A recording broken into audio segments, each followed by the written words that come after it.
의와 진리로 예배할지니라.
주님이 우리에게 맡겨주신 길을 우리 함께 걸어가기를 소망합니다. 함께 찬양으로 고백하도록 하겠습니다. 내게 주어진 삶은 한없이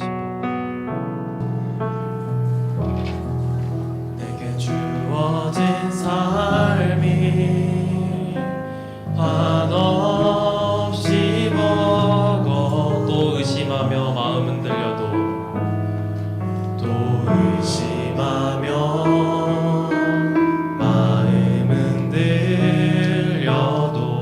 주어진 삶은 주님의 것이라.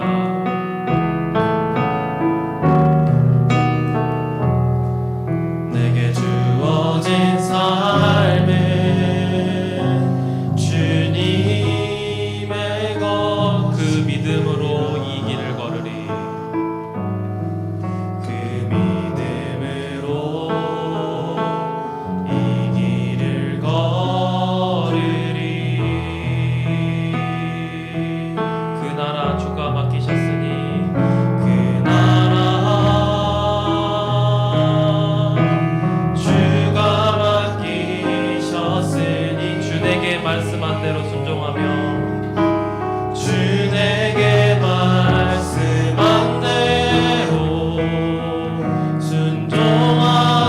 세상이 주를 보게 하리 세상이 주를 보게 하리 그 나라 주가 맡기셨으니 그 나라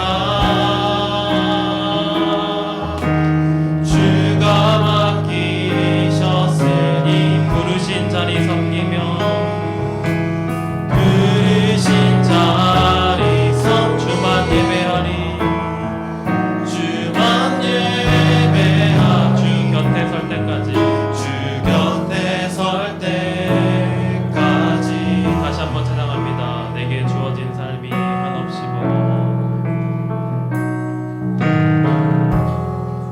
내게 주어진 삶이 한없이 버거 또 의심하며 마음 흔들려도 또 의심하며 마음 흔들려도 내게 주어진 삶은 주님의 것이라 내게 주어진 삶은 주님의 것이라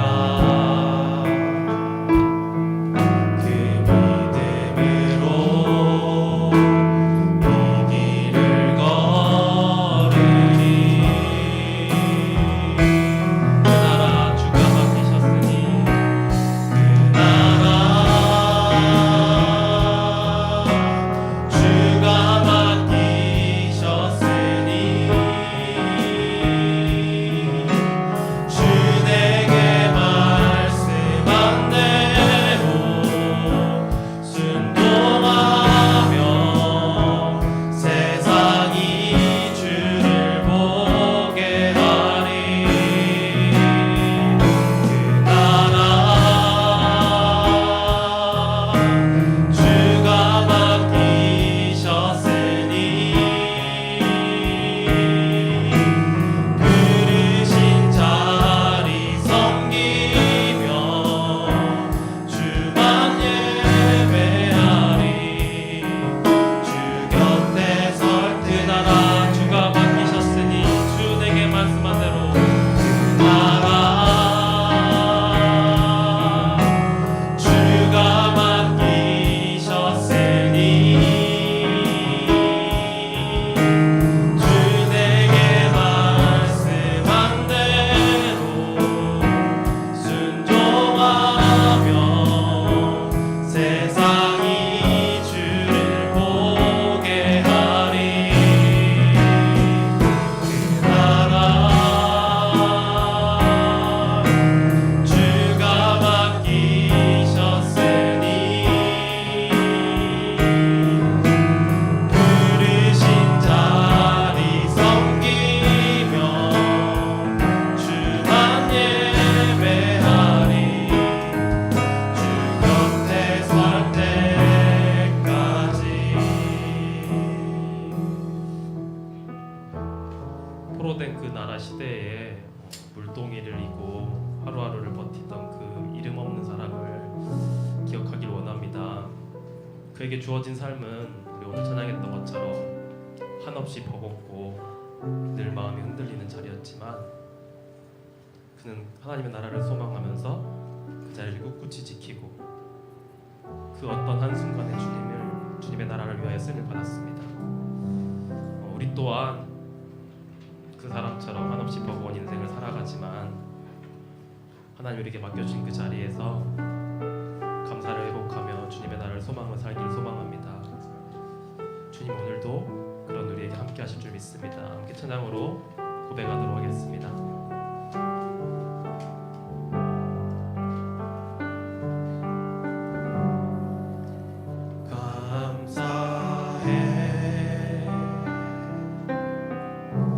시험이 닥쳐올 때에 주께서 인도하시니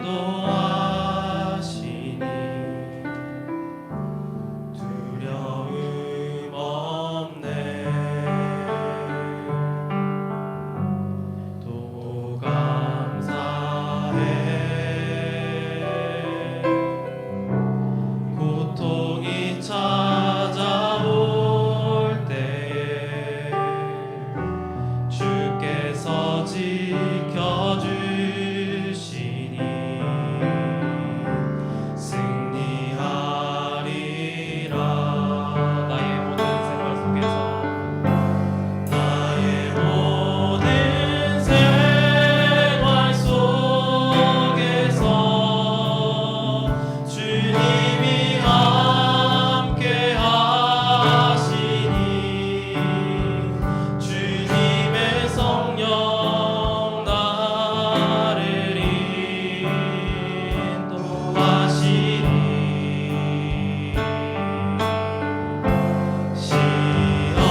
속에서 주님이 함께 하시니 나의 모든 생활 속에서 주님이 함께 하시니 주님의 성령 나를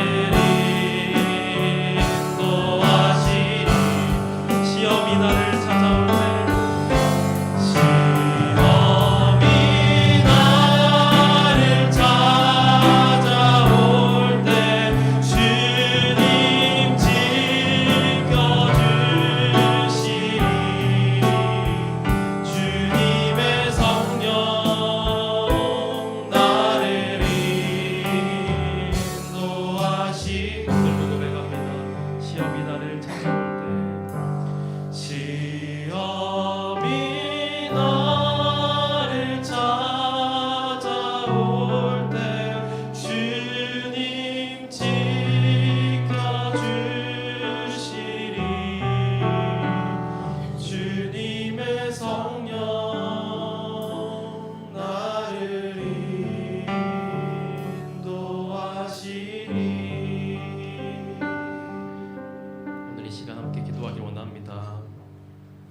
주님, 오늘 우리의 인생과 우리의 삶이 버거울지라도 주님의 말씀을 듣고 우리의 힘을 회복하여 하나님이 우리에게 맡겨주신 그 길을 가기를 원합니다. 주님이 걸어가셨던 그 좁고 험했던 십자가의 길을 우리 또한 그 주님의 발자취를 따라서 함께 걸어가길 원합니다. 주님, 오늘 이 시간에 그 길을 걸어갈 수 있도록 우리에게 하나님이 주시는 힘과 새로운 은혜를 우리에게 허락하여 주시옵소서. 다 같이 함께 기도하도록 하겠습니다. 먼저 오늘 이 시간 우리가 주님의 보좌 앞으로 나아갑니다. 하나님이 걸어가셨던 그 십자가의 길을 우리 또 함께 걸어가길 원합니다. 주님이 걸어가셨던 그 발자국을 우리 또한 걸어가길 원합니다. 저 천국을 향하여 소망하는 길을 우리가 함께 걸어가길 원합니다. 하나님, 오늘 이 시간에 하나님의 은혜와 하나님의 성령의 주권으로 함께하여 주옵소서. 주의 성령으로 인도하여 주옵소서. 시간 하나님 앞에 우리의 믿음과 신앙을 찬양으로 고백하며 함께 나가길 원합니다.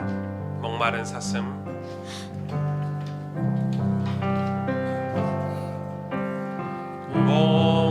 목마른 사슴 시내 물을 찾아 헤매이듯이 내 영혼 주를 찾기에 내 영혼 주를 찾기에 갈급하나 주님, 우리의 고백을 받아 주옵소서. 목마른 사슴 시냇물을 찾기에 목마른 사슴 시냇물을 찾아 헤매이듯이 내 영혼 주를 찾기에 갈급하나이다. 아멘. 주님만이 주님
시간 함께 기도하며 나가길 원합니다. 하나님은 우리가 상한 심령으로 자복하는 그 고백 앞에 하나님 은혜를 주시고 기뻐하시겠다고 약속하셨습니다. 그런데 우리는 더 이상 자복할 게 없고 더 이상 상한 심령이 없다라고 얘기를 합니다. 괜찮다라고 얘기를 합니다. 문제 없다라고 얘기를 합니다. 하나님은 그런 마음을 교만한 마음이라고 성경을 통해서 말씀하고 계십니다. 정말 우리의 영혼이 오늘 새 은혜가 필요하지 않으십니까? 오늘 정말 우리가 하나님의 위로와 그 자비하심을 우리가 맛보길 원하지 않으십니까? 정말 하나님의 그 손길, 하나님의 인도하심을 여러분 경험하고 싶지 않으십니까? 정말 우리는 은혜가 필요가 없습니까? 아니지요. 오늘도 우리는 하나님이 부어주시는 새 은혜가 필요하고 오늘 우리의 삶을 살아갈 수 있는 하나님 우리에게 주시는 그 말씀, 은혜의 말씀을 우리는 필요로 합니다. 그래서 이 자리에 모였지 않습니까? 하나님, 우리는 은혜가 필요한 연약한 자입니다. 나의 연약함을 하나님 앞에 고백합니다. 하나님, 내게 오늘 새 은혜를 부어주옵소서. 나의 부족하고 미련한 신앙 없음을 하나님 앞에 회개합니다.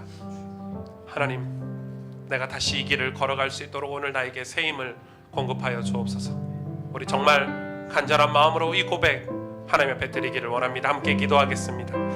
하나님, 감사합니다. 주님, 우리는 오늘도 은혜가 필요합니다. 우리는 오늘도 하나님의 그 능력의 말씀이 필요합니다. 오늘도 하나님, 우리는 한량없는 하나님의 그 새 은혜가 필요합니다. 하나님, 우리는 교만하여 하나님의 은혜가 필요 없다고, 그 말씀이 필요 없다고 하는 시대를 살고 있습니다. 하나님, 우리의 모든 죄악들을 하나님 앞에 회개하오니, 우리의 아둔한 마음을 하나님 앞에 회개하오니, 감각 없는 우리의 영혼을 하나님 앞에 회개하오니, 하나님, 오늘 우리의 마음을 돌이켜주시고 고쳐주시며 치료하여 낫게 하여 주셔서 하나님, 주 은혜를 받기를 원합니다. 그 은혜를 받기를 원합니다. 그 음성을 듣기를 원합니다. 하나님, 그 하나님의 인도하심을 오늘 경험하기를 원하오니, 이 예배가 하나님 앞에 드려지는 산 예배가 되며 하나님 부어주시는 한량없는 은혜를 맛보는 예배가 되며 하나님 임재하시는 그 임재를 맛보는 예배가 될 수 있도록 하나님 역사하시고 인도하여 주옵소서. 우리를 붙잡아 주시고 하나님 도우시고 하나님의 그 도우심의 손길을 경험하는 시간 될 수 있도록 하나님 축복하시고 역사하시고 인도하여 주옵소서. 하나님의 그 놀라운 은혜 힘 있는 시간 될 수 있도록 축복하여 주옵소서. 우리의 신앙을 하나님 앞에 한 목소리로 고백합니다. 전능하사 천지를 만드신 하나님 아버지를 내가 믿사오며 그 외아들 우리 주 예수 그리스도를 믿사오니, 이는 성령으로 잉태하사 동정녀 마리아에게 나시고 본디오 빌라도에게 고난을 받으사 십자가에 못 박혀 죽으시고 장사한 지 사흘 만에 죽은 자 가운데서 다시 살아나시며 하늘에 오르사 전능하신 하나님 우편에 앉아 계시다가 저리로서 산 자와 죽은 자를 심판하러 오시리라. 성령을 믿사오며 거룩한 공예와 성도가 서로 교통하는 것과 죄를 사해 주시는 것과 몸이 다시 사는 것과 영원히 사는 것을 믿사옵나이다. 아멘. 주 은혜를 받으려 모인 저와 여러분, 이 고백으로 하나님의 은혜를 사모합니다. 주 은혜를 받으려 모인 성도들, 주 크신 뜻 깨닫게 하옵소서. 내 고통의 멍에를 다 벗게 되니 날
다시 한번 고백합니다. 주 은혜를 받으려 모인 성도들 주 크신 뜻 깨닫게 하옵소서. 내 고통의 멍에를 다 벗게 되니 날 구속하신 이름 찬양하리.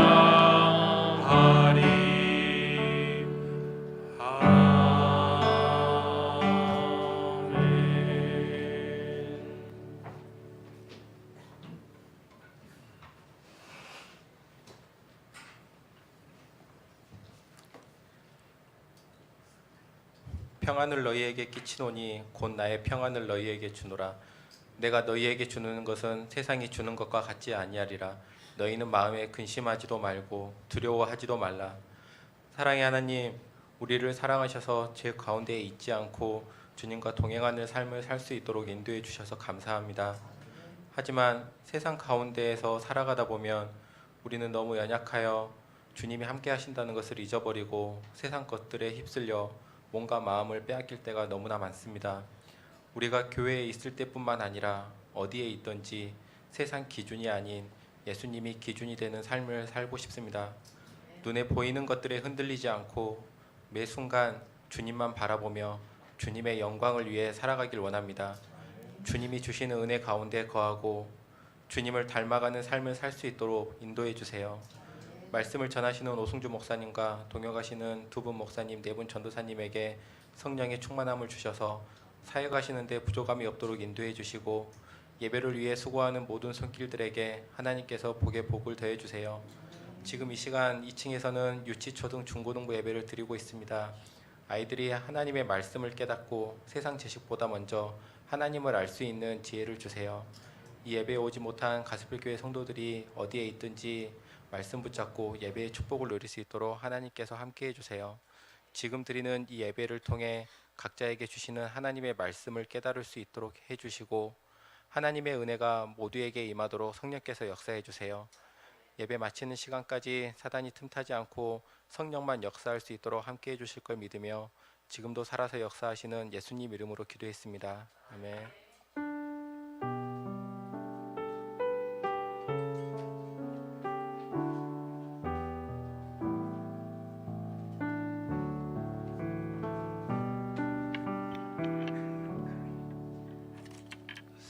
반갑습니다, 여러분.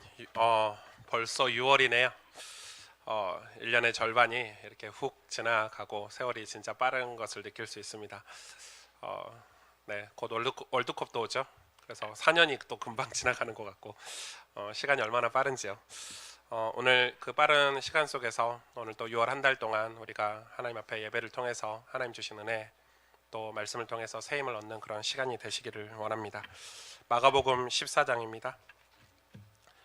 마가복음 14장 27절에서 31절 말씀 제가 대신 봉독해 드립니다. 예수께서 제자들에게 이르시되 너희가 다 나를 버리리라. 이는 기록된 바 내가 목자를 치리니 양들이 흩어지리라 하였음이니라. 그러나 내가 살아난 후에 너희보다 먼저 갈릴리로 가리라.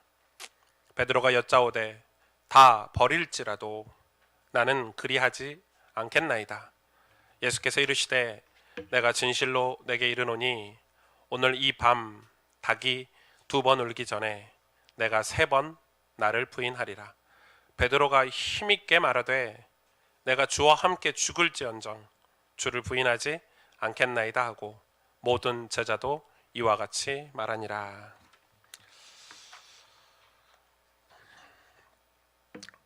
베드로 후서 2장 22절에 이런 말씀이 기록되어 있어. 베드로가 기록한 말씀이죠. 참된 속담에 이르기를 개가 그 토하였던 것에 돌아가고 돼지가 씻었다가 더러운 구덩이에 도로 누웠다 하는 말이 그들에게 응하였도다. 이런 말이 있어요. 뭐 쉬운 말로 유대인 속담에 실제 이런 말이 있더라고요. 돼지는 이 개는 그 토하였던 걸 다시 먹고 이 돼지는 아무리 씻겨줘도 다시 그 더러운 구덩이에 도로 눕는다. 뭐 이런 말이죠. 쉽게 말하면 씻어줘도 잘 모르고 이 좋은 음식을 줘도 잘 모른다. 뭐 이런 의미가 있는 것 같습니다. 사람들이 가장 읽지 않는 책이 건강에 관한 책이라고 합니다. 서점에 건강에 관한 책들이 제법 많은데 이 사람들이 그 건강에 관한 책을 거의 읽지 않는다고 합니다.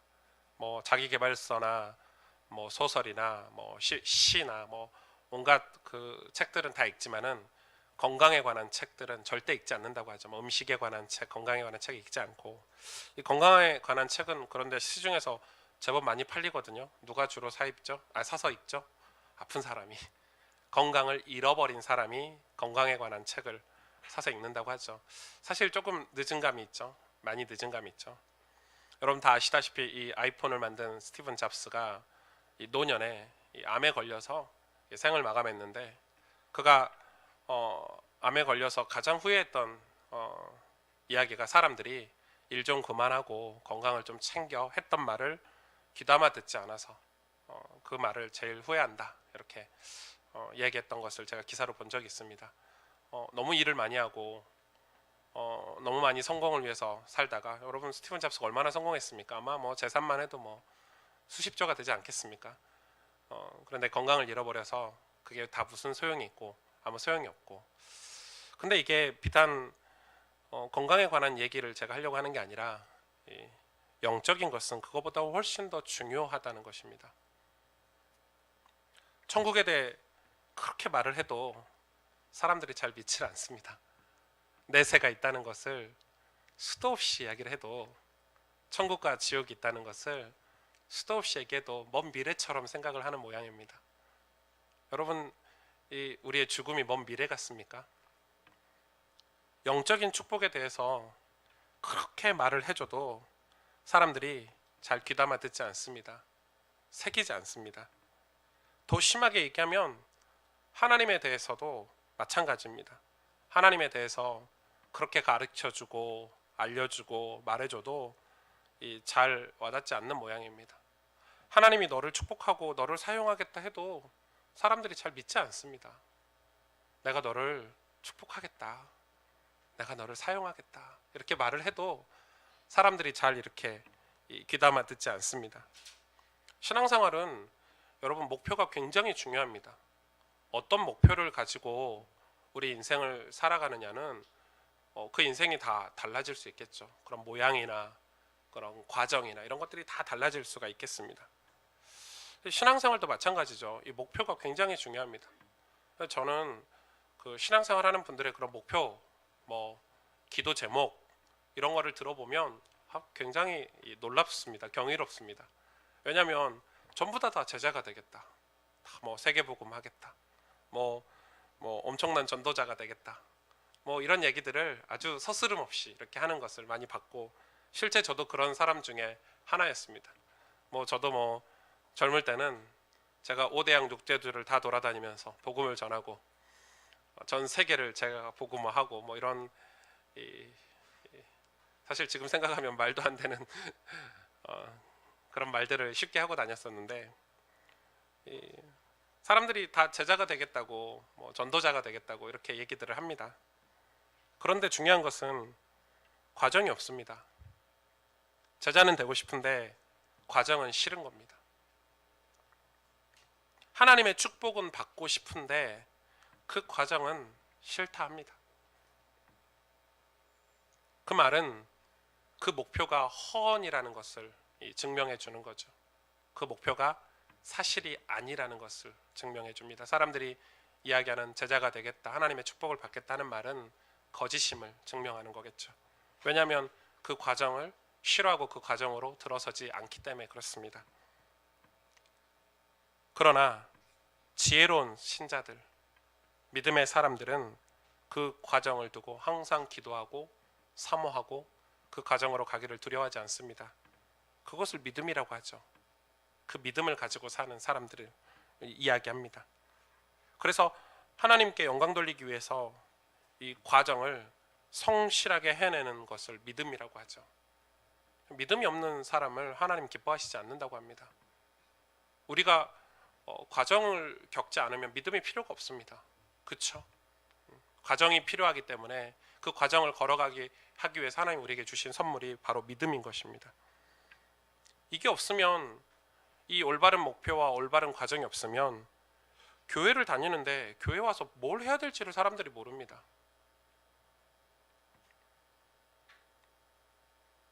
교회를 다니는데 뭘 해야 될지 몰라서 목사님 저 뭐 해야 돼요? 목사님 저 이 교회에서 뭐 해야 돼요? 자꾸 이런 질문들을 하십니다. 물론 저한테 질문해서 제가 뭐 이렇게 부탁드려서 할 수 있는 일들이 있을 수 있겠지만, 사실은 신앙은 내가 뭘 해야 될 거를 이렇게 목사에게 물어봐 가지고 답변을 얻어서 하는 것이 아니라고 저는 생각을 합니다. 과정이 없는 목표, 그건 목표가 아니죠. 목표가 있다고 하나 이 중도에 탈락하는 사람들은 그 목표가 잘못되었기 때문에 그렇겠죠. 이런 사람들은 교회에서 하는 그런 예배에 대해서 별로 중요하게 생각하지 않습니다. 뭔가 특별한 일을 해야 된다고 생각합니다. 교회 가면. 그리고 이 강단에서 나오는 말씀의 흐름이나 기도 생활, 전도 생활, 어떤 교회에서 하는 훈련들에 대해서 그게 별로 중요하지 않다고, 나는 좀 스페셜한 사역을 해야 된다고 이렇게 생각하는 사람들이 참 많습니다. 맞습니까, 여러분? 저희 교회는 이 목표가 뚜렷합니다. 그래서 과정도 뚜렷합니다. 왜냐하면 더 정확히 이야기하면 하나님의 목표가 분명합니다. 교회를 세우신 하나님의 목표. 그렇기 때문에 하나님이 교회를 세워가시고 하나님 교회를 인도해 가시는데 그 목표가 얼마나 분명하겠습니까? 그런데 우리는 그 목표를 향한 그 과정을, 생략을 자꾸 하려고 합니다. 저는 이렇게 생각합니다. 신앙생활을 위한 과정이 없어서 한국 교회가 문제가 왔다고 저는 생각합니다. 목표는 다 있습니다. 어느 교회나 이 벽에, 주보에, 교회 외벽에, 또 원단이 시작이 되거나 한 해가 시작이 되면 다 캐치플레이어들을 겁니다. 그렇죠? 뭐 엄청난 그런 비전들을 제시를 하고 목표들을 제시를 합니다. 그런데 과정은 생략해 버리려고 합니다. 왜 한국 교회가 거룩을 잃어버렸을까요? 왜 빛을 잃어버렸을까요? 성도들의 편리성을 위해서 성경 공부를 생략했고, 성도들의 입장을 생각하고 하나님의 입장을 생각하지 않느라고 권징도 잃어버렸습니다. 한국 교회는 권징을 하지 않습니다. 죄가 교회 안에 들어왔는데 그 죄를 도려내는 작업을 하지 않고 권면하는 작업을 하지 않죠. 왜냐하면 하나님의 영광보다 사람들의 영광을 더 크게 생각하기 때문에 그렇습니다. 당장은 그게 유익이 됩니다.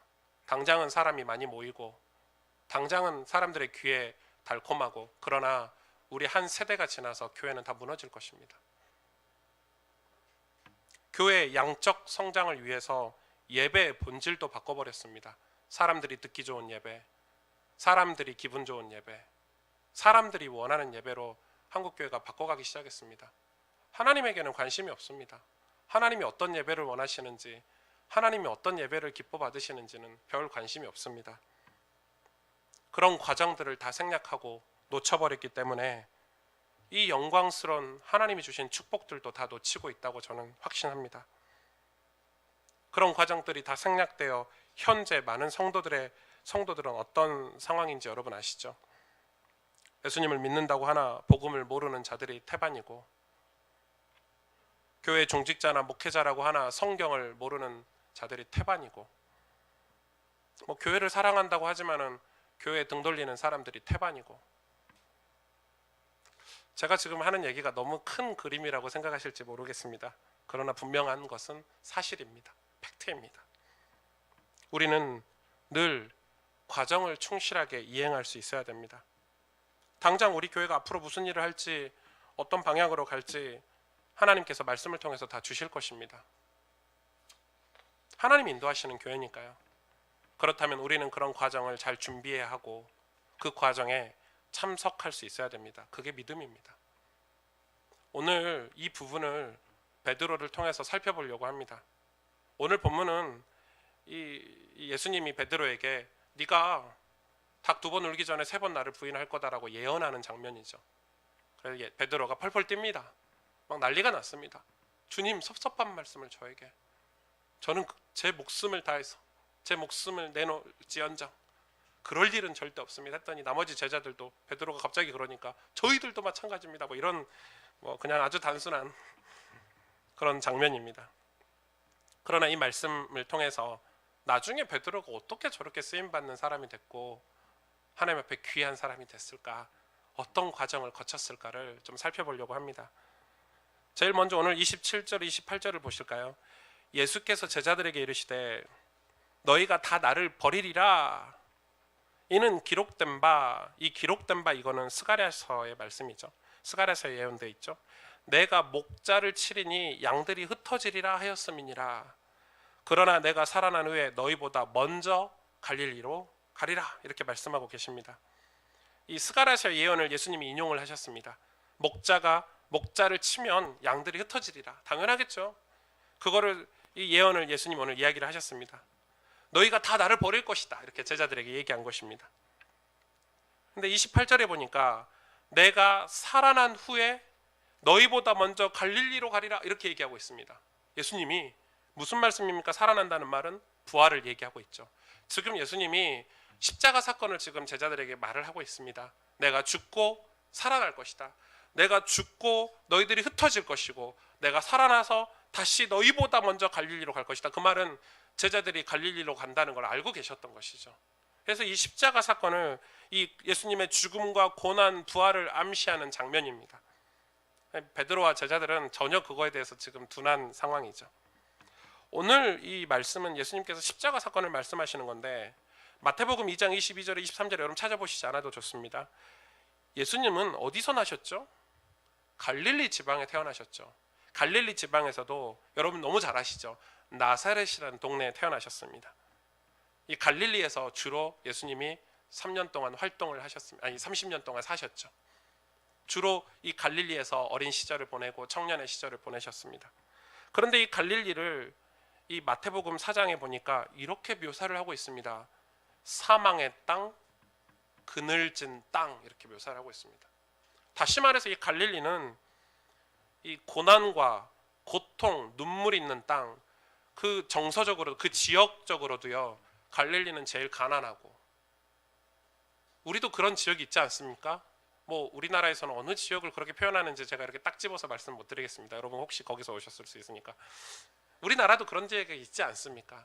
뭐 어느 지역이 굉장히 눈물이 많고 아픔이 많고 그 지역은 늘 뭐가 잘 안 되고 너무 가난하고 뭐 거기는 사람들은 너무 재앙이 많고 저주가 많고 이런 땅을 묘사할 때 그래서 이스라엘 사람들이 지금도 묘사를 할 때 그런 사람들 너 갈릴 그래서 예수님 보고 뭐라고 했죠? 마태복음 4장에 보니까 요한복음 7장에 보니까 그리스도가 어찌 갈릴리에서 나오겠느냐 이렇게 표현을 했습니다. 아니 우리가 그토록 기다리던 메시아 이 왕국을 건설해줄 메시아가 태어나는데 에이 설마 갈릴리에서 나오겠느냐. 이만큼 갈릴리라는 땅은 그런 땅입니다. 눈물의 땅, 아픔의 땅 그게 갈릴리입니다. 근데 오늘 제가 이 말씀을 준비하다 보니까 이 갈릴리가 단지 지역을 뜻하는 걸까요? 예수님이 부활하셔서 내가 너희보다 먼저 갈릴리로 가리라 했는데 갈릴리에 태어나셔서 공생의 사역을 하시고 다시 십자가 사건 이후에 제일 먼저 가신 곳이 갈릴리란 말인데 이 갈릴리가 단지 지역을 이야기하는 건 아니라고 생각합니다. 이 갈릴리는 우리들의 삶, 저와 여러분이 살아가고 있는 이 세상을 이야기하지 않을까. 그렇죠? 조롱과 멸시, 천대의 상징이 갈릴리 땅에 갖는 의미인데 예수님은 십자가를 통과하시고 다시 갈릴리로 가셨습니다. 그곳에 누가 있었죠? 바로 베드로와 제자들 다른 일행들이 그 갈릴리에 있었습니다. 이 베드로는 제자들 중에서 가장 열심히 있었던 수제자였습니다. 여러분 베드로를 우리가 되게 막 바울하고 비교해서 좀 무식하고 막 이러는데 사실 바울이 갖지 못한 굉장히 장점이 많은 이 분입니다. 베드로 연구하는 분들은 베드로는 엄청나게 리더십이 좋았다. 수많은 사람이 베드로를 따랐다. 그리고 그가 그런 리더십과 사람들이 좋아하는 그러니까 사람들이 좋아하는 사람이었습니다. 그래서 그가 이 예수님이 죽고 나자 바로 예수님을 부인하고 곧바로 낙향을 합니다. 다시 갈릴리로 가는데 혼자 갔습니까? 사람들을 선동해서 그 사람들을 또 무리를 데리고 일행들을 데리고 갈릴리로 갔습니다. 그만큼 이 사람들을 좋아하고 또 사람들도 이 베드로를 좋아하는 그런 리더십이 있는 사람이었습니다. 그런데 그런 베드로, 쉽게 말하면 리더십도 있고 사람들 사이에서 사람 좋아서 어떤 능력도 있고 이런 베드로였지만, 베드로는 아마 항상 이런 마음이었습니다. 베드로를 살펴보면, 이 예수님 공생의 기간에 따라된 베드로를 살펴보면 항상 더 열심히 해야 되겠다, 무언가를 더 열심히 해야 되겠다, 그래서 뭔가를 이루어야 되겠다, 이런 마음이었던 것 같습니다. 그래서 늘 열심히였습니다. 예수님이 무엇인가를 말하면 뒷전에 있는 게 아니라 늘 그 대답을 했고, 또 예수님이 뭔가를 지시하시면 늘 갔었고, 이 만찬의 장소를 갈 때도 베드로가 갔었고, 무슨 심부름이든 항상 베드로가 끼어 있었습니다. 베드로는 늘 뭔가를 열심히 하는 그런 사람이었습니다. 그런데 그 마음에 세속적인 야망이 있었죠. 그래서 그 야망을 이루기 위해서, 예수님을 통해서 뭔가를 이루기 위한 그런 이 베드로의 내면에 그런 이 야망들이 있었다는 것입니다. 여러분, 이런 사람은 하나님 앞에 쓰임 받을 수 있을까요? 그렇지 않죠. 하나님의 일꾼이 되는 자격 조건 중에 첫 번째는 십자가를 통과하는 사건입니다. 지금 베드로는 이 십자가를 통과하지 못했죠. 이 십자가가 무슨 의미가 있는지, 이 십자가가 나와 무슨 관련이 있는지, 그래서 십자가를 통과하지 않아도 일은 잘할 수 있고 일 처리도 잘할 수 있고 효과적으로 일할 수도 있습니다. 그러나 그 사람을 통해서 구원은 일어나지 않습니다. 그렇죠? 십자가를 통과하지 않은 사람을 통해서 어떤 일을 잘할 수 있다니까요. 밖에서 세상에서 일도 잘할 수 있어요. 또 교회 안에서도 마찬가지예요. 굉장히 깔끔하게 일 처리를 잘할 수 있어요. 그러나 십자가를 통과하지 않으면 그 사람을 통해서 구원의 역사는 일어나지 않고 사람이 변화되는 일은 절대 결코 일어나지 않습니다. 여러분, 이 성도들의 신앙생활 패턴을 우리가 자세히 살펴봐야 됩니다. 저와 여러분의 신앙생활의 패턴을 늘 점검을 해야 됩니다. 그래서 우리 스스로 정직하게 하나님 말씀 앞에서 질문을 해봐야 되죠. 우리가 지금 십자가 사건과 관련이 있는가? 이 십자가 사건을 통과했는가? 이 십자가 사건을 통과할 경험이 있는가? 베드로전서 1장 6절 7절에 베드로가 이렇게 고백하고 있습니다. 그러므로 너희가 이제 여러 가지 시험으로 말미암아 잠깐 근심하게 되지 않을 수 없으나 오히려 크게 기뻐하는도다. 너희 믿음의 확실함은 불로 연단하여도 없어질 금보다 더 귀하여 예수 그리스도께서 나타나실 때 칭찬과 영광과 존귀를 얻게 할 것이니라. 베드로 완전 변했죠. 이 잠깐의 고난, 이 잠깐의 시험이 무엇입니까? 십자가 사건 아닙니까? 이걸 통과하고 베드로는 이제 더 이상 이 기쁨이 없는, 근심하고 걱정하고 내가 어떻게 하면 성공할 수 있을까? 내가 어떻게 하면 잘 보일 수 있을까? 어떤 인간적인 노력과 애씀으로 그런 삶이 아니라 특별한 경험을 통해서, 십자가를 통해서 하나님 앞에 쓰임받고 하나님이 나를 부르신 이유를 발견하는 아주 그런 이 은혜의 삶을 살기 시작했던 것입니다.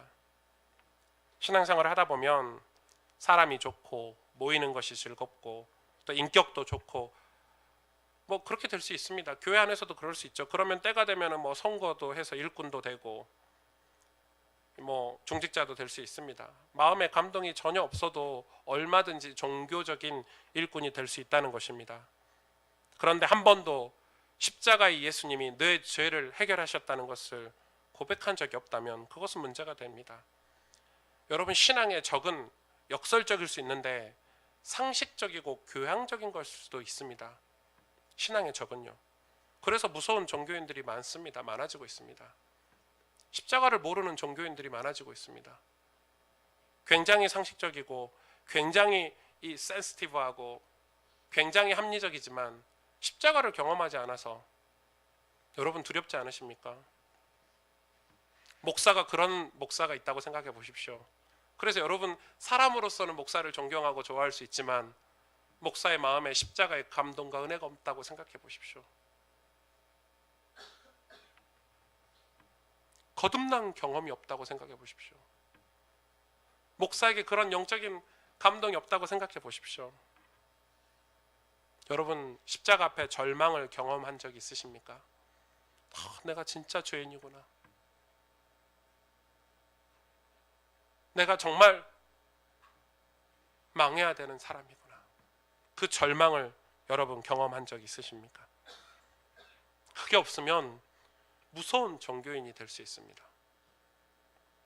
하나님 사용하시는 첫 번째 자격 조건은 십자가를 경험한 사람, 십자가 사건을 통과한 사람이죠. 그리고 두 번째, 오늘 베드로가 이렇게 고백합니다. 29절에 베드로가 여짜오되, 또 베드로가 나섰죠. 예수님이 십자가 사건을 막 이렇게 얘기하고 있는데 베드로가 제일 먼저 이렇게 예수님께 말합니다.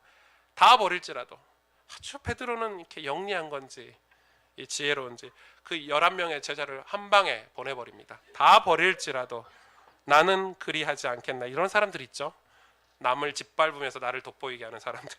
다 버릴지라도 나는 그러하지 않겠습니다. 제자들이 뒤에서 부글부글 했을 것입니다. 이런 베드로입니다. 이렇게 확고하게 다짐하고 이 고백하는 사람이 많죠. 다 버릴지라도 나는 그러지 않겠나이다. 이렇게 대답을 했습니다. 그런데 이렇게 확신했던 베드로가, 여러분 아시죠? 예수님이 죽자마자 바로 낙향했습니다. 다 버릴지라도 나는 그러지 않겠다고 했던 베드로가 제일 먼저 낙향했습니다. 사람들을 선동해서. 그리고 그가 손났던, 지난 3년간 손났던 그물을 다시 잡죠. 갈릴리 바다에서 그물을 다시 잡습니다. 밤새 고기를 낚았죠. 여러분 베드로는 전문가입니다. 어부, 고기 잡는 전문가. 그런 전문가가 밤새 새벽 미명까지 그물을 던지고 걷어 올리기를 수차례 수백 번 반복을 했는데 놀랍게 단 한 마리도 고기를 잡을 수 없었습니다. 얼마나 낙심했을까요? 예수님을 따라다니다가 두려운 마음에 예수님을 저주하고 고향으로 와서 자기가 제일 잘하는 걸 했는데 그것도 안 되는 거예요. 얼마나 두려웠을까요, 여러분? 그의 새벽이 얼마나 끔찍했을까요? 그런데 도저히 안 돼서 이렇게 해변가로 나오는데 해변가에 누가 그 숯불 위에 고기와 떡을 굽고 있는 겁니다. 가까이 가보니 예수님인 거죠. 예수님이 숯불 위에 고기와 떡을 굽고 계셨습니다. 그리고 아무 말도 하지 않으시고 뭐라고 했죠? 얘들아, 베드로야, 와서 밥 먹자. 그게 예수님의 첫 마디였습니다. 그리고 여러분 요한복음 21장을 기억하시죠? 그 장면이 나오죠. 그리고 이렇게 물어보셨습니다. 3번이나 사랑을 질문했습니다.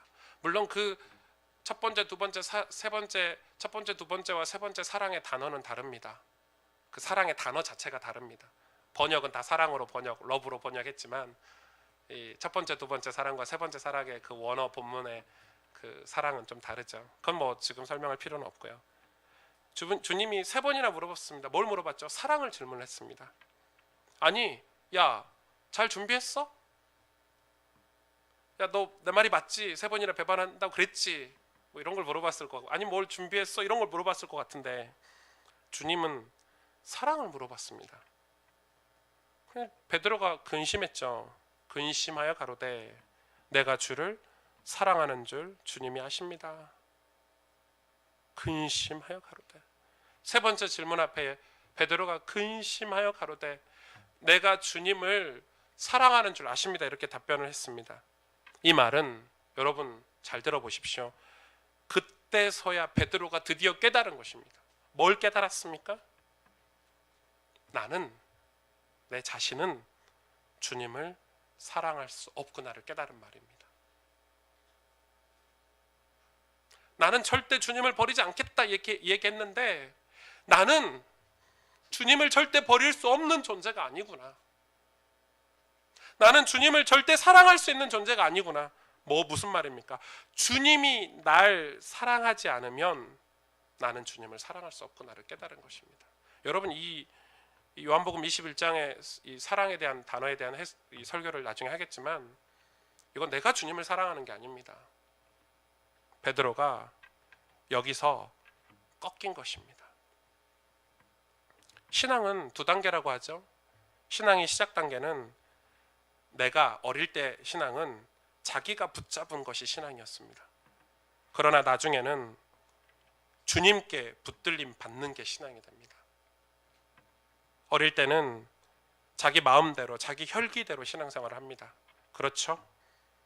그런데 세월이 지나고 믿음이 자라고 하나님의 말씀을 알면 알수록 하나님에 대해서 알면 알수록 하나님께 붙들림 당하고 있구나라고 깨닫게 됩니다. 그게 신앙입니다. 베드로는 여기서 자기가 드디어 완전히 없어진 것입니다. 하나님 우리에게 그걸 원하시지 않겠습니까? 자기가 완전히 없어진 것입니다. 이 단계를 거치는데 엄청나게 긴 세월이 필요합니다. 수많은 사건과 수많은 환경을 통해서 그리고 우리의 수많은 눈물의 기도를 통해서 이 단계가 거쳐가는 것입니다. 주님은 베드로에게 스킬이나 은사를 물어본 것이 아닙니다. 어떤 능력을 물어보지도 않았습니다. 네가 나를 사랑하느냐? 다시 말해 내가 하나님의 사랑을 아는 것이 아니라 내가 하나님을 사랑을 하는 것이 아니라 하나님이 나를 얼마나 사랑하시는지 그걸 눈뜰 때 그걸 깨달을 때 우리는 진짜 일꾼이 될 수 있는 것입니다. 하나님이 나를 얼마나 사랑하시는지 깨닫는 것. 베드로가 드디어 그 고백을 하는 것입니다. 주님이 사랑하시는 걸 아시지 않습니까? 여러분, 내가 사랑받아 본 경험이 없는데 누굴 사랑할 수 있겠습니까? 우리 어린 자녀들도 맨날 욕 처먹고 네가 왜 태어났니? 학대받고 이러면요, 그런 사람들이 범죄자가 될 확률이 높죠. 부모님들 기억하셔야 돼요. 사랑하셔야 돼요. 사랑을 받은 아이들이 커서 사랑할 수 있고 마음이 열리고, 그쵸, 귀한 일을 해요. 그거는 부자냐 가난하냐하고 아무 상관이 없어요. 사랑은 뭐 좋은 물건을, 좋은 장난감을 사주는 게 사랑이 아니더라고요. 아이들이 사랑을 받은 아이들이 커서 사랑을 베풀고 살 수 있다고 저는 생각합니다. 주님은 실패한 제자들을 다시 찾아가셨어요. 그리고 베드로의 사명, 베드로가 가야 될 그 길을 오늘 이 새벽에 알려주신 것입니다. 주님을 몰랐을 때는 끔찍한 새벽이었습니다. 물고기 한 마리 잡지 못했고, 생각해 보십시오. 그 물고기를 온전한 정신으로 잡았겠습니까? 예수님 배반하고 왔는데. 끔찍한 새벽이었고 아무것도 되는 일이 없구나라고 낙심하고 있었을 것입니다. 그러나 주님의 사랑에 눈을 뜨고, 하나님이 나를 사랑한다는 사실에 눈을 뜨고 나니까 드디어 신앙의 눈도 뜬 것입니다. 여러분, 나중에 이번 주에 베드로 전서후서를 제가 여러분 다 묵상하도록 주보에 이렇게 넣어놨는데요, 베드로 전후서를 한번 읽어보세요. 얼마나 순하고 순한지. 여러분, 이 베드로 전후서는 완전 주님만 드러나는 글입니다. 베드로가 얼마나 많이 사랑을 받았는지 느낄 수 있는 이 성경이 베드로 전서 후서입니다. 하나님께 얼마나 많은 사랑을 받았는지 그 베드로가 그 고백을 하는 게 베드로 전서 후서입니다. 그런 베드로가 아니거든요. 뭐든지 자기 뜻대로 해야 되고 자기 마음대로 해야 되는 베드로였는데 그 사랑 앞에 완전히 꺾여진 것입니다. 주님의 일꾼으로 쓰시는 두 번째 자격 조건이 바로 하나님이 날 먼저 사랑하신 것을 깨달은 것입니다. 그리고 세 번째는 마가복음 오늘 14장 30절에 예수께서 이르시되 내가 진실로 내게 이르노니 오늘 이 밤 닭이 2번 울기 전에 내가 3번 나를 부인하리라, 이렇게 얘기하고 있습니다. 사실 이거를 어떻게 해석하기는 어렵습니다. 왜 2번 울었냐, 하필이면 왜 3번 부인하였냐. 이건 그냥 문법적으로 해석하는 게 가장 합리적이라고 생각을 합니다. 네가 나를 완전히 배신할 것이다, 이 말입니다. 한 번 배신이 아니라 2번, 3번 배신할 것이다. 그 말은 완전히 네가 나를 배신할 것이다, 이런 의미가 아닐까라고 저는 개인적으로 해석을 하고 있습니다. 모세 아시죠?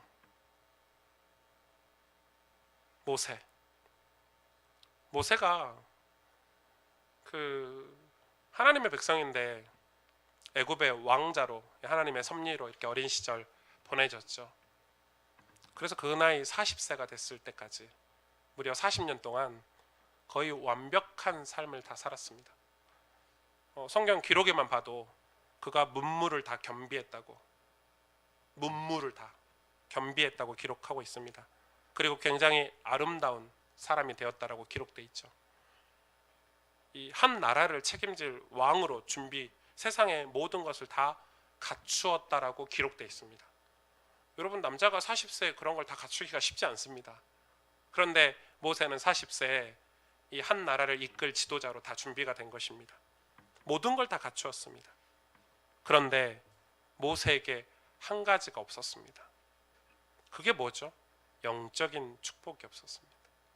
영적인 비밀이 없었습니다. 저와 여러분은 오늘 그것이 필요합니다.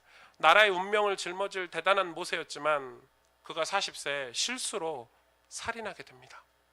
여러분, 살인하고 모세가 미디안 광야로 이렇게 도망을 치죠. 거기서 몇 년 살았죠? 모세가 40년을 살았습니다.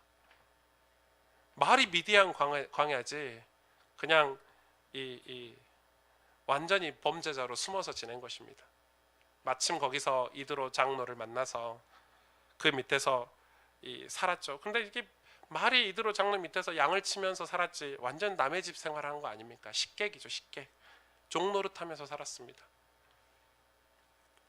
아마 모세는 이렇게 생각했을 것 같습니다. 저 같으면 내가 이 광야에서 썩는구나. 왜냐하면 원래 광야에서 태어나서 원래 거기서 살았으면 그런 마음이 없습니다. 아유, 빨리 양떼 모아서 새끼 낳아서 집도 짓고 행복하게 살아야지 했는데 모세는 왕의 후계자로 살았습니다. 40년간 그런 삶을 살다가 온갖 문물을 다 갖춘 모세가 이 광야에서 양떼나 치고 있으니까 내가 이 광야에서 썩는구나, 완전히 나는 망했구나. 주변 사람들도 다 그렇게 손가락질하고 생각했을 것입니다. 광야에서 자신의 언어를 잃어버렸다고 기록돼 있죠. 여러분, 40년간 광야에서 누구하고 대화하고 살았게요? 이 양들하고 대화하고 산 거예요. 음매하고 이렇게 대화할 사람도 없어요. 여러분, 양을 혼자 치지 두 사람이 같이 치는 게 아니에요. 이 모세가 이 광야에 40년 동안 대화할 사람도 없었죠. 옛날엔 종이 있었고, 옛날엔 데리고 다니는 수하가 있었고 부하가 있었지만 이 광야에서는 철저하게 혼자 양들하고만 지냈죠. 출애굽기 3장 1절 2절에 그런데 그 나이 80세가 되었을 때 이런 사건이 벌어집니다. 모세가 그의 장인 미디안 제사장 이드로의 양떼를 치더니 그 떼를 광야 서쪽으로 인도하여 하나님의 산 호렙에 이르매.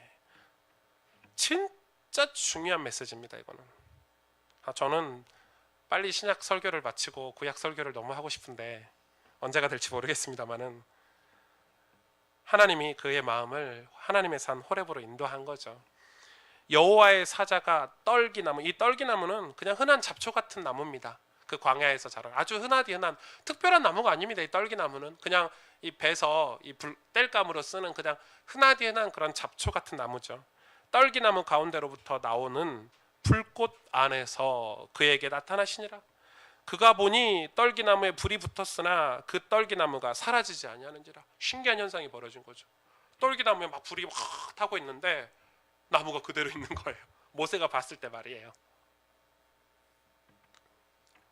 80세가 되어 가시 떨기나무를 보는데 불이 붙어 있는데 나무가 타고 있지 않은 것입니다. 초자연적인 현상이죠. 그것을 살피려고 가까이 갔습니다. 모세가. 여러분 가까이 안 가시겠습니까? 아니 나무가 타는데 안 타고 있으니까 그게 신기해서 가까이 갔더니 그때 하나님의 음성이 들립니다.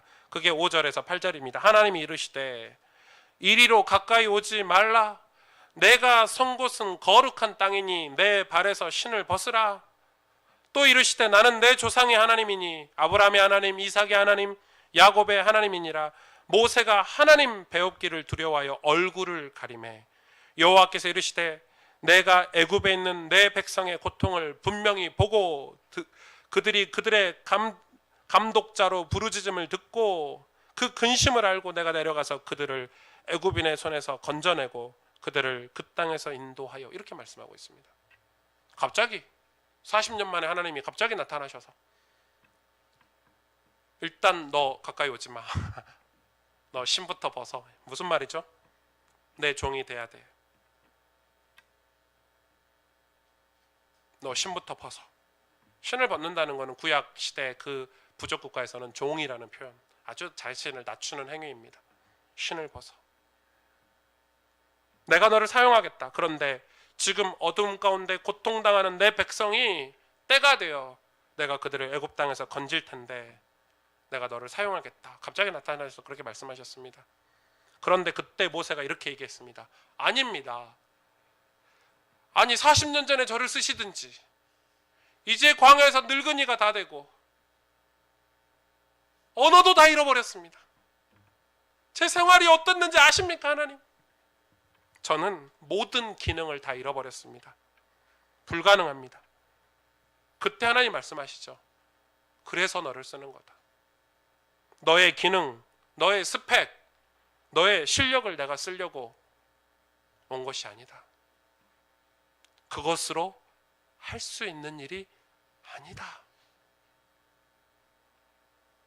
모세는 자신이 열심히 준비해서 나라를 살리려고 했지만 하나님은 모세를 통해서 더 큰 일을 계획하고 계셨던 것입니다.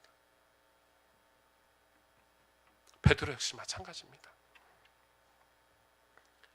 여러분 다윗도 마찬가지 아닙니까? 다윗은 이스라엘의 왕이 되기 위해서 하나님이 다윗을 부르신 게 아닙니다.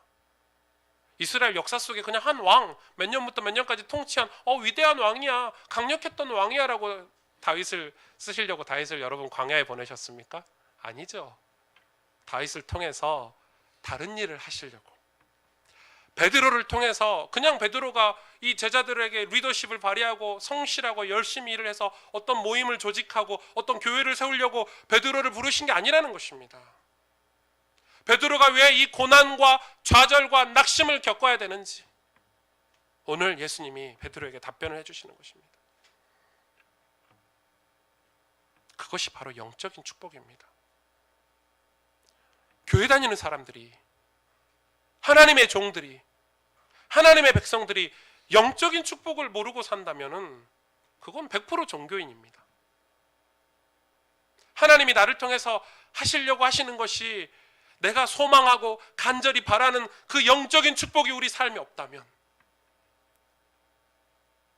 그건 일꾼이 아닙니다.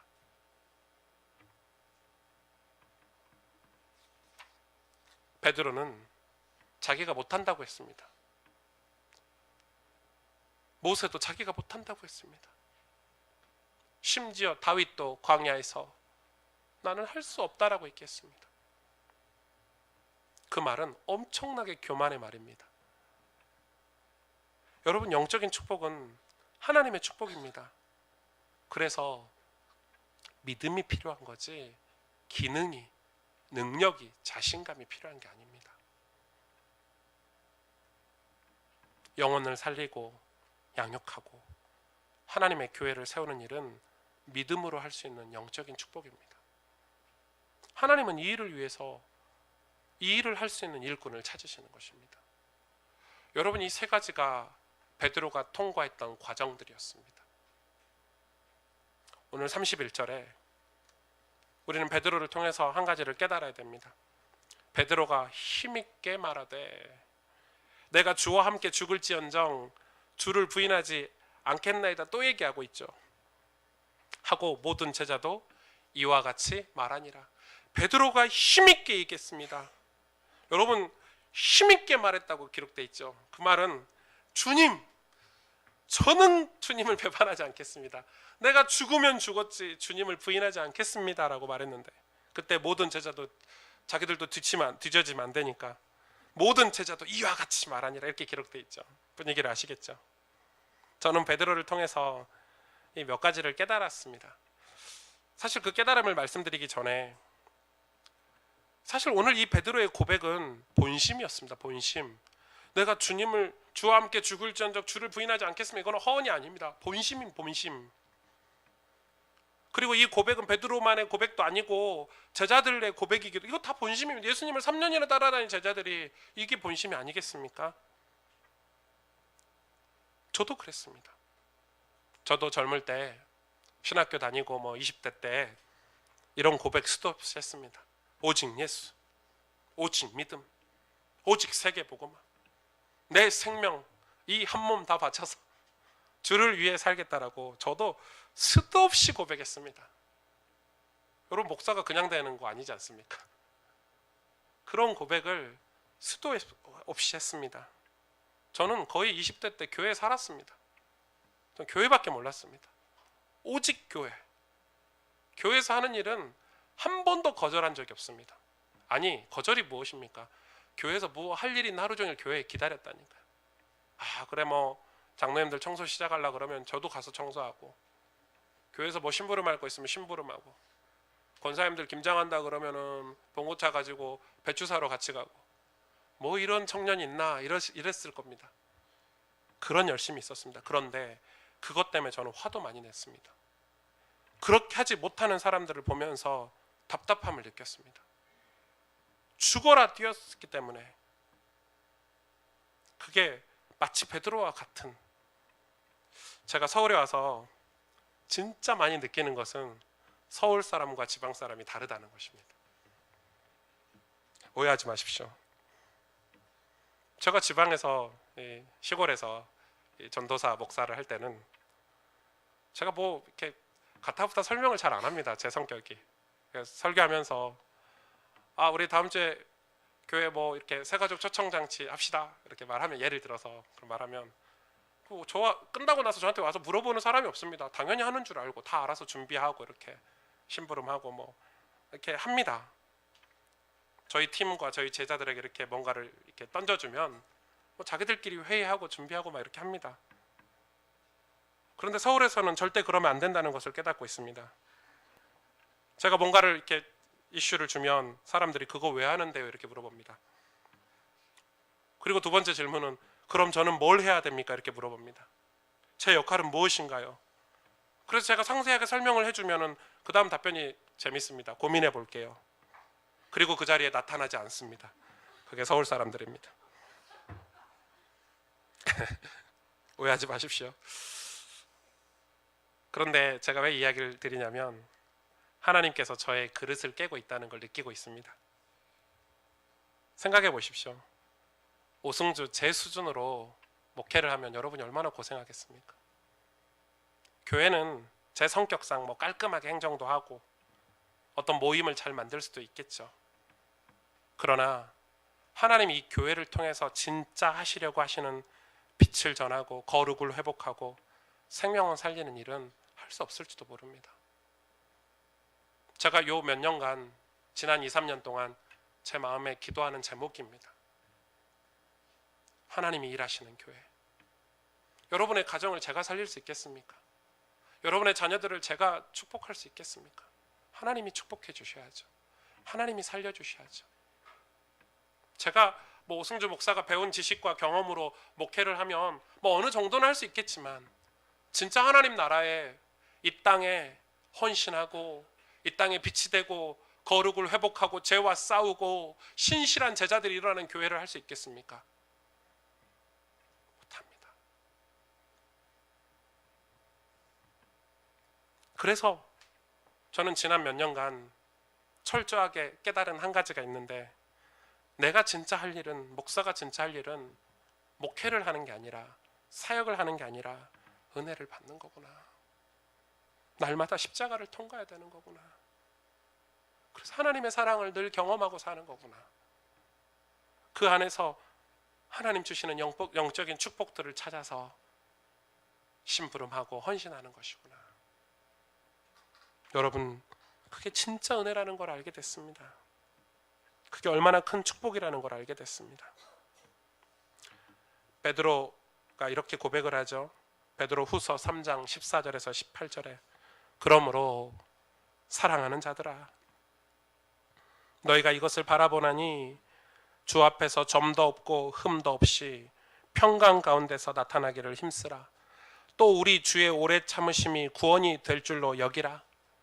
우리가 사랑하는 형제 바울도 그 받은 지혜대로 너희에게 이같이 썼고, 또 모든 편지도 이런 일에 관하여 말하였으되 그 중에 알기 어려운 것이 덜어 있으니 무식한 자들과 굳세지 못한 자들이 다른 성경과 같이 그것도 억지로 풀다가 스스로 멸망에 이르느니라.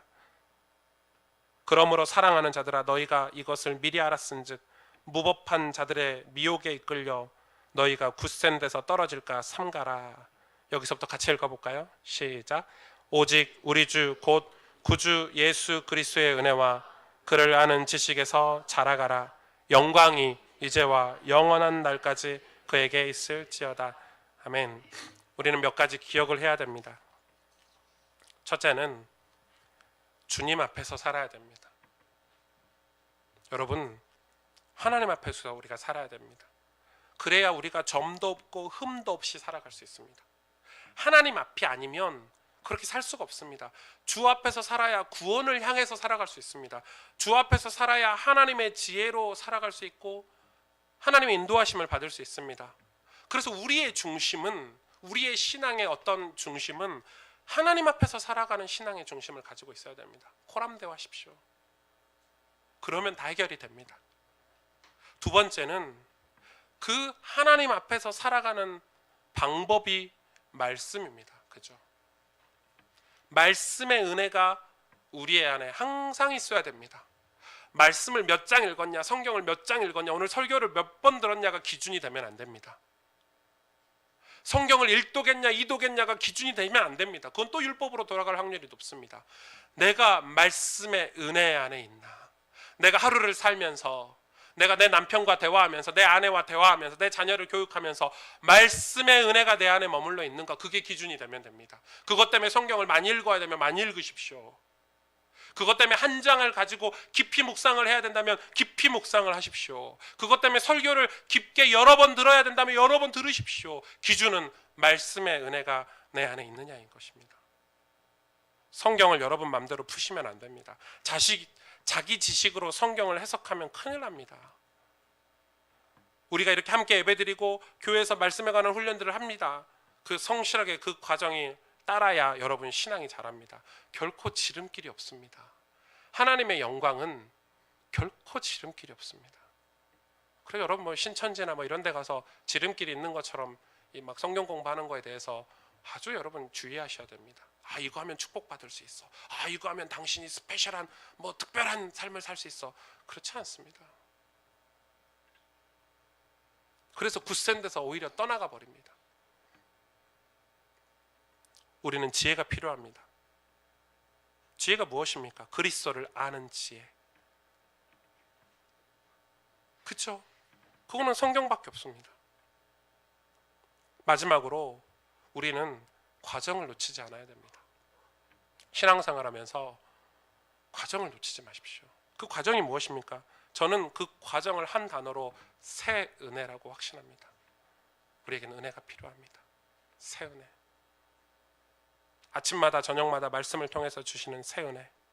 그런데 보통 신자들이 은혜를 굉장히 하찮게 생각합니다. 옛날에 받아봤어? 옛날에 받은 게 있어? 그 생각으로 살아갑니다. 오늘 새 은혜를 받지 않고. 왜죠? 은혜의 통로가 없기 때문에 그렇습니다. 은혜의 통로가 없으니까 은혜를 받을 수가 없습니다. 은혜의 통로가 무엇입니까? 다윗이 시편 1편에 이렇게 얘기했습니다. 복 있는 사람은 주야로 여호와의 말씀을 묵상하는 자다. 그 여호와의 말씀을 묵상하는 걸 통해서 은혜가 내려오는 거죠. 사마리아 여인에게 주님은 예배하는 자를 찾는다고 했습니다. 왜 예배입니까? 예배가 은혜의 통로입니다. 그냥 하신 말씀이 아니죠. 하나님은 이렇게 새 은혜를 사모하는 자들을 통해서 일하십니다. 오늘 말씀의 결론을 맺겠습니다. 왜 새 은혜입니까? 주님이 살아계신 하나님이시기 때문에 새 은혜입니다. 새 은혜. 여러분 오늘 살아있는 사람, 내 남편을 아침에 눈 떠서 만나면 새 사람입니다. 그렇죠? 죽어있는 사람이 아니지 않습니까? 내 아이가 그 다음 하루 자고 일어나면은 더 성장해 있는 아이를 만났을 때 새 아이입니다. 그렇지 않습니까? 주님이시기 때문에 새 은혜입니다.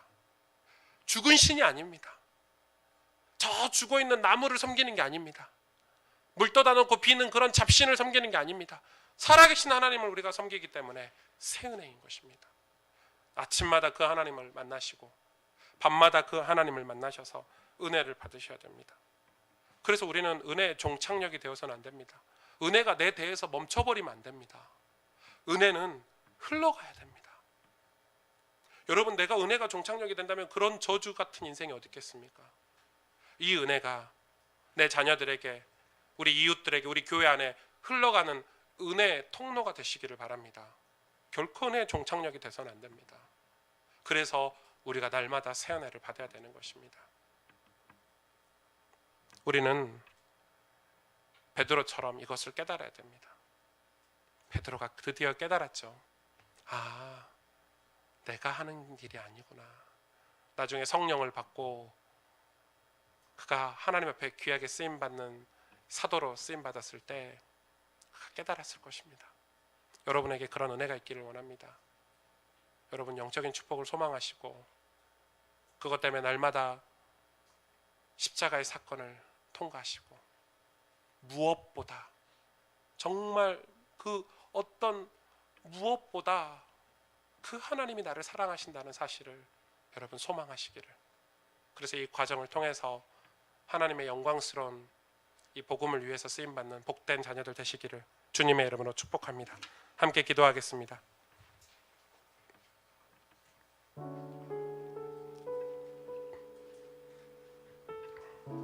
하나님 앞에 이 시간 같이 감사하기를 원합니다. 저와 여러분의 인생이 또 우리 교회가 하나님의 목표 가운데 있게 하셔서 얼마나 감사한지 모릅니다. 그래서 오늘도 이 예배를 통해서 그 과정을 지나가게 하고 계십니다. 십자가 사건이 오늘도 내게 놀라운 사랑이 되고 주님이 날 사랑하심을 깨달아서 오늘 내 삶도 다시 새로워지고 무엇보다도 영적인 축복을 갈망하며 살아갈 수 있도록 오늘 우리에게 은혜 주셔서 감사합니다. 함께 기도하기를 원합니다. 무엇보다 우리가 은혜 받는 삶을 회복하게 하여 주옵소서. 은혜의 종착역이 되지 않고 은혜의 통로가 되기를 원합니다. 그래서 우리 인생이 그 은혜를 붙잡을 때 하나님의 목표를 향하게 되며 우리의 모든 삶이 나중에 은혜가 됨을 진짜 간증할 수 있고 고백할 수 있는 그런 축복된 삶을 살 수 있도록 우리가 이 시간에 오늘 말씀을 붙잡고 우리 하나님 앞에 간절히 함께 기도하도록 하겠습니다. 하나님 감사합니다.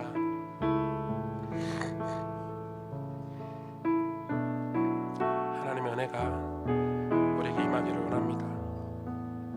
우리의 인생이 하나님의 목표 가운데 있음을 감사합니다. 오늘 그 과정을 깨달아 그 비밀을 깨달아 살아갈 수 있도록 은혜를 더하여 주옵소서. 젊을 때 혈기, 지식과 경험, 내가 가진 소유들로 하나님의 은혜를 놓치지 않길 원합니다. 예배 은혜를 놓치지 않길 원합니다. 새 은혜가 떠내려가지 않길 원합니다. 정말 우리가 붙잡아야 될 그 주님의 은혜를 붙잡게 해주시고 우리 모든 삶이 하나님의 은혜가 되며 하나님 앞에 귀한 고백이 될 수 있도록 하나님 저희들을 축복하여 주시옵소서.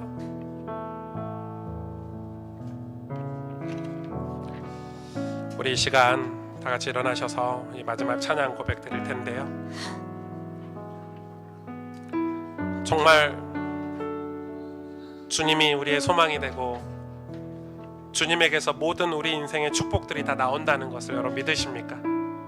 오직 주님만이 나의 구원이시며 오직 주님만이 나의 산성이심을 우리가 그런 축복의 사람으로 변화되기를 이 시간 간절히 바라는 마음으로 이 찬양 고백 함께 드리겠습니다.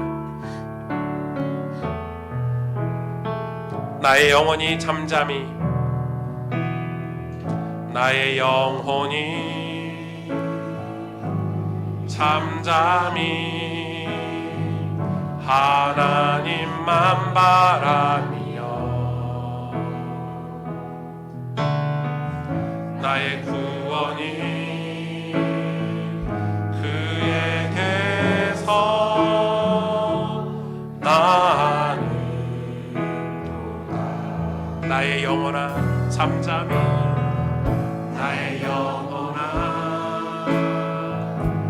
잠잠히 하나님만 바라라. 나의 소망이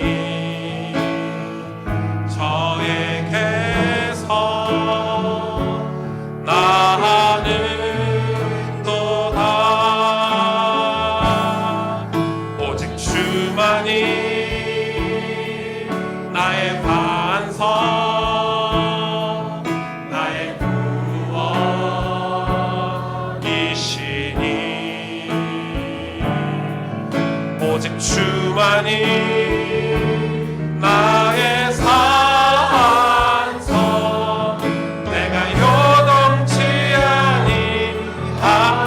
한번 고백하겠습니다. 나의 영혼이 간절히 나의 영혼이 간절히 여호와를 갈망하며 나의 입술이 여호와를 나의 입술이 여호와를 찬양. 우리 영혼을 향해서 고백하십시다. 나의 영혼이 즐거이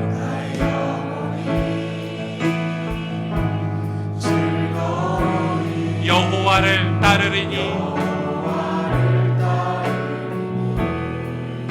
나의 평생에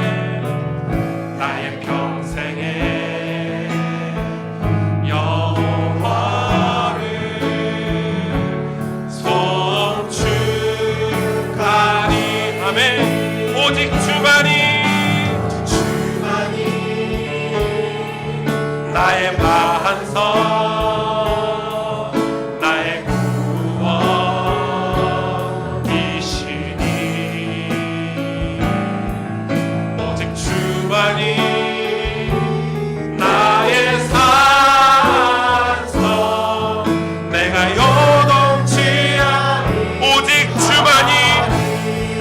반석이십니다.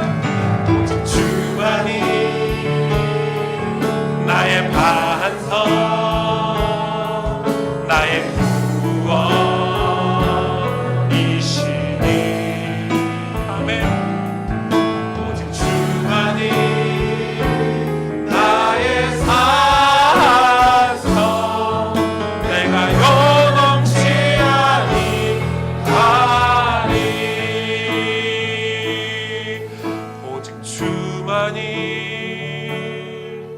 나의 반석 나의 구원이시니.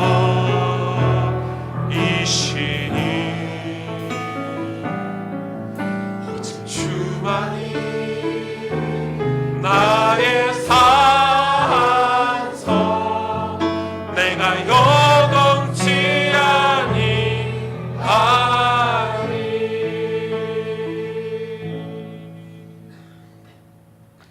하나님,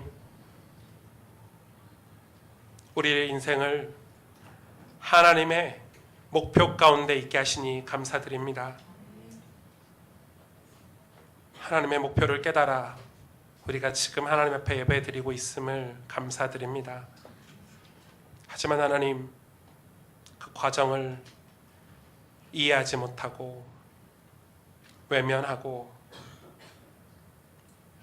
세상에 삶에 치여 세상의 영광에 속아 그 과정을 외면하고 살아가는 저희들의 모습을 하나님 앞에 회개합니다.